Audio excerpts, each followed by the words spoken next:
Welcome to Lovely Baby and Beyond crochet tutorial.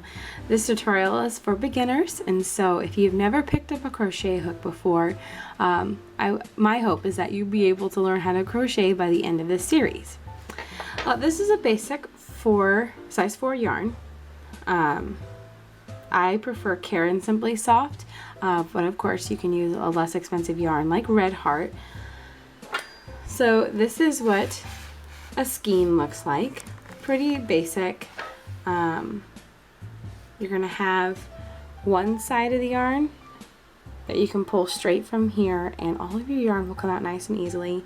Of course, there's going to be another side where the yarn comes out. Usually it's underneath the packaging, and I don't suggest pulling from there because it gets complicated. Anyways, I'm gonna kind of show you the label here. See this right here? That's the number 4. It's just the type of yarn that it is. They've got 4, 5, 6. Like a 5 would be a bulky, a 6 would be super bulky, and those kind of projects would work up faster. But a very good yarn to start off with when you're learning to crochet is a medium 4. And this is your crochet label here. And this just gives you advice as to what kind of hook to use. So you can see this says US H8. And if we grab our hook here, I don't know if you can see this. Try to pull it in there so you can see it. It says US H8 5mm. And so translating that here, you can see that it says US H8 5mm. And so that's how you're going to know what kind of hook to use. And we'll go into more explanation as to what all of this means in a different tutorial. But just to get off to start today, I just wanted to let you know whatever yarn you have, whatever hooks you have, to know how to get started and do it right. If you've got a hook that's too big for your yarn, your crochets are going to look too loose. And you know, if your hook is too small for a bigger yarn, you're just gonna really struggle trying to make the crochets work for you.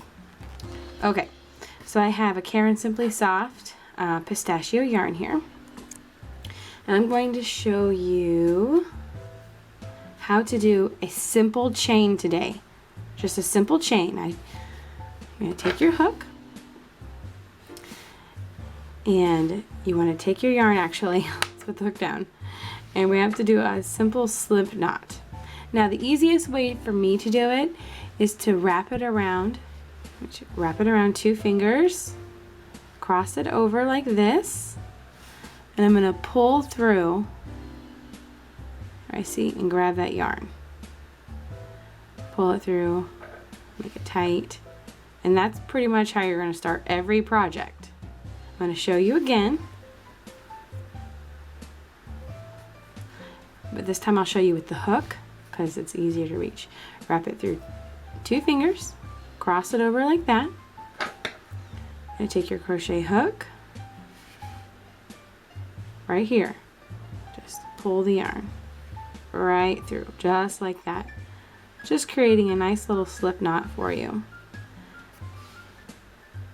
And you're going to tighten that up nice and good right around your hook. And that's how you're going to start every project. I'm going to show you one more time just in case you didn't get it, because hey, you've probably never picked up a crochet hook before or some yarn. So 2 fingers, crisscross. And this piece that we just crossed is what's going to be going through the hoop. Okay, so you're gonna behind. Just put your hook through, grab that yarn, and right through. Super simple and easy, and pull tight. Hopefully you got it there. If not, you can rewind and watch it a couple more times. Okay, so that's a slip knot, and then we're gonna start with just our basic chain. Now, as a beginner, you wanna make sure, you know, if you've done your slip knot, you're gonna have 2 pieces of yarn pulling off here. Okay? One's going to end because that's just the end of your yarn, and then one is going to keep going and going and going because that's coming from your yarn ball. Make sure when you're starting to crochet that you're pulling from the longer strand, that way you don't have to take everything out and start over, because that's really frustrating. Okay, so you want to hold the yarn right there. Now, a big part of crocheting is learning how to hold your yarn. And you know, when I first started crocheting, my hands got fatigued so easily because I didn't know how to hold the yarn. So just something as simple as holding your yarn can really help in the long run. For me personally, I like to take some of the yarn, just wrap it around this finger, and then I hold it like this. By wrapping it around my finger right there, it's creating a little bit of tension for me, so as I crochet, I have more control over what I'm doing. So again, I just take some of the yarn there, wrap it around, and then just hold my project with my index and my thumb. That's how it works for me. As you get going on the crochet path, you may find something works better for you. There's no wrong way, there's no right way, but for me, that's what works best. Okay, so you've got your yarn wrapped, and you're holding it tight. To do this first stitch, you want to hold the bottom here. And this is the piece that ends, okay? So this is the end. We're not crocheting with this piece, but I want to hold on to it just for this first chain. I'm going to take my hook, go under, and pull right through. And that's a chain stitch, the most basic of all crochet stitches right there. I'm going to show you again. Just going to grab it and pull through. Just like that. When you get to the point where you're able to start reading patterns, that little thing that I was doing is called a yarn over. And typically if you're yarning over, it looks like this. You're gonna go back behind and then pull through. But I've found that for a beginner, the yarn over can really confuse people. I mean, really all that matters is that you're pulling that this yarn right here through this loop. That's really all that matters. And whether you like to pull through, go under the loop and pull it through, or whether you like to go over and pull it through, it really doesn't matter. You need to just find something that works for you.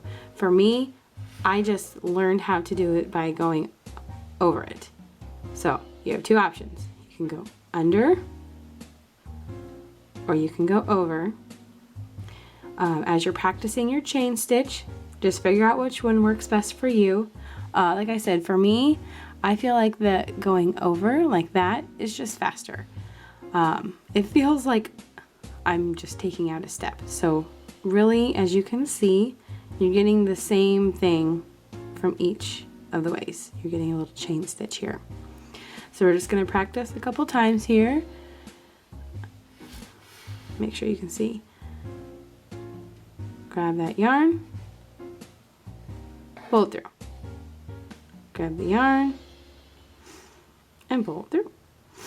And with a lot of projects, it actually is very important that as you're chain stitching that you keep them all very even. This is going to be the start to your project, so if you want to make it easier for yourself when you go on to the second row of a project, take your time, go slow, and get a nice even chain. You can kind of tell it almost looks like a braid. You need to make sure that you just, whatever you're doing, keep it even. Be consistent. Like with anything in life, if you're consistent, it can work out. So as you can see, I've got a little chain stitch going here. And you can see down here where it looks just a little different. And that's because I probably went under instead of over.